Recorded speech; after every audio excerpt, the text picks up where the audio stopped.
Have you ever stopped to think about why things move? From a person walking to a car driving down the road, if movement is happening all around us every single day, even when we are not paying attention to it. When we carefully look around us, we can easily see movement everywhere in our daily life, such as people walking to school, cars traveling on roads, and birds flying through the sky. To understand how all this movement works, scientists use three very important ideas called motion, speed, and acceleration. Motion happens when an object changes its position over time, meaning it moves from one place to another place. If an object stays in the same position and does not move at all, then we say that the object is not in motion. A push or a pull is called a force, and applying a force can cause an object that was at rest to begin moving. If no additional force is applied, moving objects slowly lose their motion and eventually come to rest. Speed helps us understand how fast something is moving by describing how much distance is covered in a certain amount of time.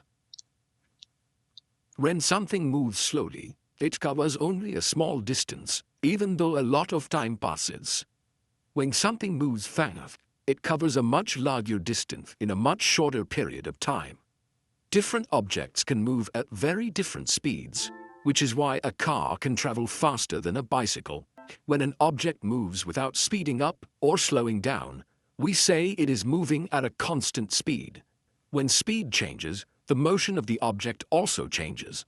And this leads us to the idea of acceleration. Acceleration describes how speed or direction changes over time, not just how fast something is moving. When an object speeds up, it is accelerating. Even though many people think acceleration only means going faster, when an object slows down, it is also accelerating, because its speed is still changing.